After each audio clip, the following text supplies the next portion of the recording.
Aujourd'hui, nous revenons sur un problème important, déjà abordé une fois, concernant le transport dans la ville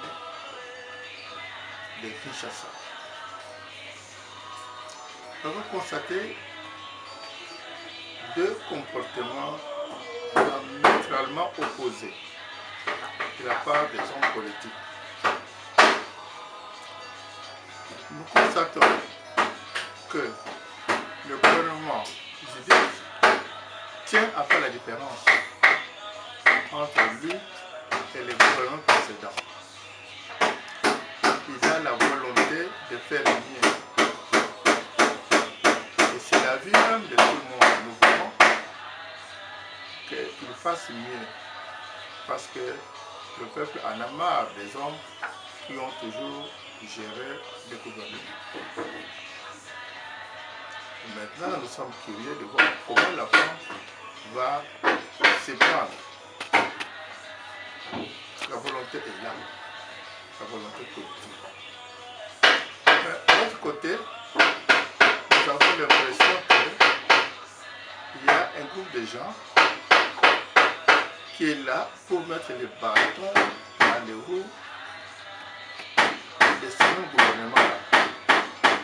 Vous savez, en général, dans notre pays, nous avons un groupe de gens de mauvaise foi qui n'aiment pas que d'autres pays puissent prospérer d'une façon ou d'une autre.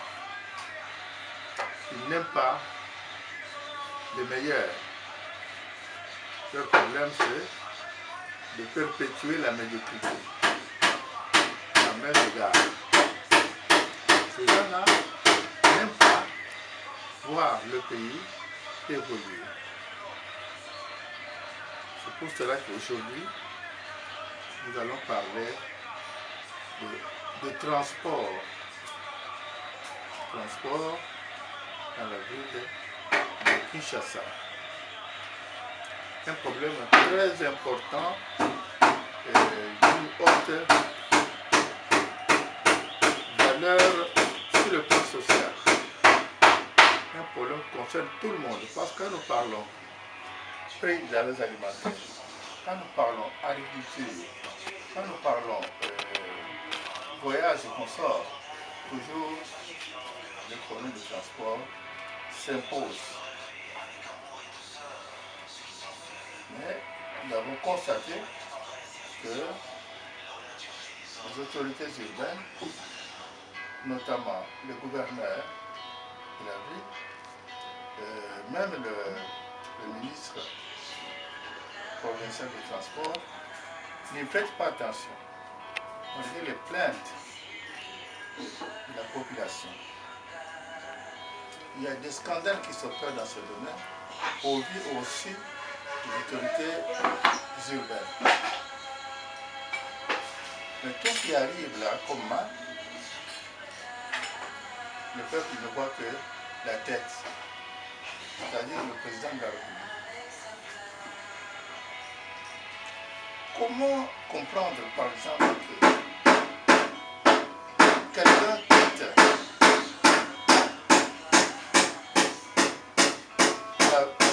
la commune de Kinshasa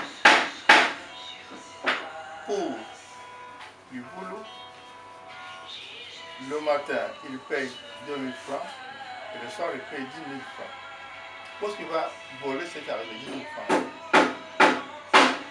Quelqu'un qui quitte par exemple 10 horizons pendant la journée, il paye, s'il est seul sur la moto, il paye 2000 francs. Et le soir, il paye 6 000 francs. Pour le même trajet, dans la même distance. Cette situation-là, nous la constatons partout à travers la ville de Kinshasa.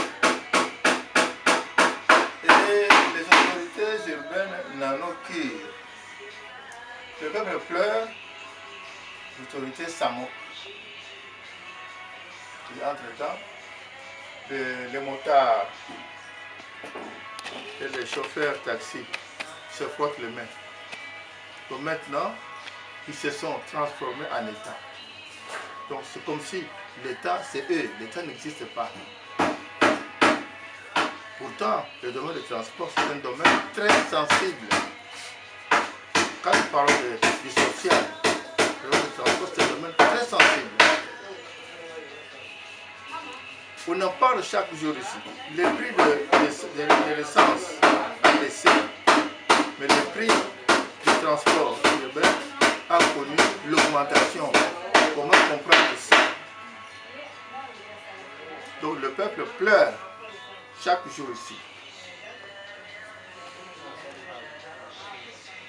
À côté des prix du transport fallacieux qui sont fixés librement par ce couloir des chauffeurs qui ne sont pas châtiés, il y a les problèmes des embouteillages volontaires.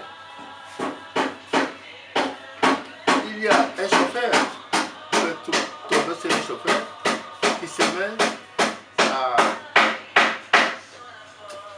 transporter les passagers sur le tronçon public. Il est là au milieu de la chaussée en train d'appeler les clients. Ces gens ne sont pas châtiés. Il y a des gens qui ne savent pas le code de la route. La plupart. Le sens unique n'a plus de sens. Et elles-mêmes, les autorités, ils vont aussi à contresens. Nous les voyons prendre la direction contraire à la direction de sens unique. Et qui devait être le modèle. On se demande, mais nous allons où dans ce pays-ci? Nous allons où dans ce pays-ci? L'autre fois, on avait proposé une solution. On avait dit que la solution réside dans la rigueur de la loi. Ce que le pouvoir actuel doit faire, c'est établir la rigueur. Le peuple réclame la rigueur. Ne profite pas à notre État ici, à notre gouvernement ici. Je dis risque d'échouer à cause de manque de rigueur. Le peuple pleure concernant le transport. La solution, moi je crois qu'elle est très simple. C'est la rigueur de la loi. On doit appliquer la loi. L'État doit reprendre son pouvoir. Il a perdu maintenant, voici maintenant beaucoup de mois. L'État doit châtier les contrevenants. L'État doit châtier ces chauffeurs qui affichent le comportement contre la loi. Il faut faire payer à ces chauffeurs beaucoup d'argent, allant de 300 à 600 000 francs congolais. Et nous pensons qu'il suffit seulement d'appliquer avec rigueur ce genre de sanctions-là. 2 mois c'est trop. On doit rétablir l'ordre.